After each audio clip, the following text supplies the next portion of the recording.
আপনি আমি কখনো কি এটা ভেবে দেখেছি যে আমরা মনের এত শক্তি কোথা থেকে পাই? শারীরিক শক্তি তো বিভিন্ন medicine, health drinks, Horlicks, Complan, ছোটবেলা থেকে আমরা শিশুদেরকে খাওয়াতে অভ্যস্ত হয়ে যাই, শরীরকে নিয়ে চিন্তা করি। কিন্তু অ্যাকচুয়ালি মনের যে শক্তি, সেই শক্তিটা আমরা কোথা থেকে পাই? এর জন্য কি আমরা আলাদা কোনো ড্রিঙ্কস খাই? নিশ্চয়ই না। তাহলে এই প্রশ্ন তো আপনার মনেও আসতে পারে, কিভাবে আমরা এই মানসিক শক্তিটা বা মনের জোরটা পাই? আপনি আমি ভেবে দেখবেন তো, কোথা থেকে আমরা এই শক্তিটা পাই। যদি না ভাবি তাহলে তো অনেক কিছু আমরা মিস করে যাব। ভাবনাটা আমাদের অবশ্যই রাখতে হবে, কারণ এই যে মনুষ্য শরীর, এটাতে যেমন শারীরিক শক্তি প্রয়োজন, ঠিক তেমনই মনের অদম্য শক্তিটাও প্রয়োজন। না হলে তো এগিয়ে চলা মুশকিল হয়ে যাবে। চলবো কি করে? এই যে কিছুদিন আগে আমি হাঁটুটা ভেঙে অপারেশন হয়ে বিছানায় শুয়েছিলাম, ওটা একটা শারীরিক পার্ট। ওষুধ খেয়েছি, ফিজিওথেরাপি করেছি, কিন্তু মনের যে একটা শক্তি ছিল যে হ্যাঁ, আমাকে উঠে দাঁড়াতে হবে, আমাকে আবার হাঁটতে হবে, দৌড়তে হবে, চলতে হবে, না হলে তো আমার জীবনের একটা অধ্যায় একদম শেষ হয়ে যাবে। তো এই মনের শক্তিটা আমি কোথা থেকে পেলাম? এটা কিন্তু ভাববার বিষয়। এই মনের শক্তিটা আমরা আসলেই দুটো মনের যুদ্ধ থেকে কিন্তু খুঁজে পাই।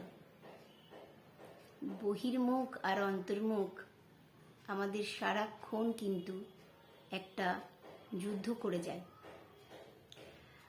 আমরা কিন্তু এই দুটো যুদ্ধের মধ্যে অন্তর্মুখের কথাই শুনি, কারণ ও হয়তো সবসময় জেতে, আর বহির্মুখ যেখানে জেতে সেখানে হয়তো অনেক সংঘর্ষ করে কোনো কিছু পেতে হয়। কিন্তু ভেতরের মনের কথা শুনলে অবশ্যই এগিয়ে চলা সম্ভব হয় বলে আমার ব্যক্তিগতভাবে মনে হয়। তাহলে এটা যদি এরকমভাবে আমরা ভাবতে পারি যে আমাদের পারিপার্শ্বিক, সংসার, সমাজ সব কিছু থেকে আমরা যাদের সাথে প্রতিনিয়ত পরিচিত হই, মেলামেশা করি, তাদের থেকে যে অভিজ্ঞতা সঞ্চয় করি, সেটাই আমাদের অনেক মনের জোর টেনে নিয়ে যায়। তার জন্য কোনো হেলথ ড্রিঙ্কস খেতে হয় না, কোনো মেডিসিনও নিতে হয় না, কারণ আমি তো নিজের অভিজ্ঞতা দিয়ে সেটাই মনে করতে পারি। এই মনের জোরটা আমার কোথা থেকে এলো?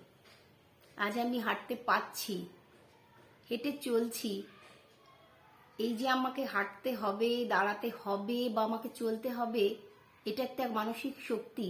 এই শক্তি যদি আমাদের ভেতরে কাজ না হয়, তাহলে কিন্তু আমরা সত্যি উঠে দাঁড়িয়ে হাঁটতে, দৌড়তে পারবো না।